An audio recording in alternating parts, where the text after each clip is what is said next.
আসসালামু আলাইকুম প্রিয় বন্ধুরা, যারা থাইল্যান্ড ট্রাভেল করেন, বিশেষ করে যারা মেডিকেলের জন্য আসবেন, ট্রিটমেন্ট নেওয়ার জন্য বিএনএস হসপিটাল কিভাবে আসবেন দেখিয়ে দিচ্ছি।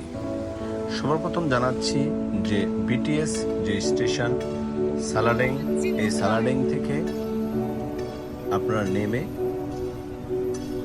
সোজা চলে যাবেন সামনের দিকে।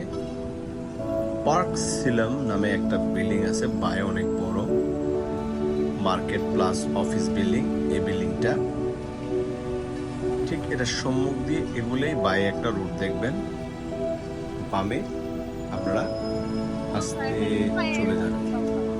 বামের সামনে ঠিক 1 থেকে 2 মিনিট আপনি হাঁটলেই পেয়ে যাবেন বিএনএস হসপিটালের ভবন। বিএনএস হসপিটালের ভবনে আপনি বাম দিক দিয়ে সরাসরি চলে যেতে পারেন অথবা সামনে দিয়ে গিয়েও যেতে পারেন।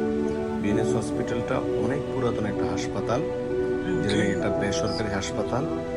এখানে সর্বপ্রকার ট্রিটমেন্ট হয়, পাশাপাশি এখানে প্লাস্টিক সার্জারিও হয়। সবাইকে ধন্যবাদ আজকে আমাদের ভিডিওটা দেখার জন্য। আগামীতে আরও নিত্য নতুন ভিডিও নিয়ে আসবো। সবাই স্কাই ওয়ান থাই মেডিকেল ট্যুরিজমের সাথে থাকবেন এবং স্কাই ওয়ান ট্রাভেলের সাথে থাকবেন। যে কোনো ইনফরমেশনের জন্য আমাদের সঙ্গে যোগাযোগ করবেন, আমরা আপনাদেরকে জানিয়ে দেবো সকল ইনফরমেশন। আল্লাহ হাফেজ, আসসালামু আলাইকুম।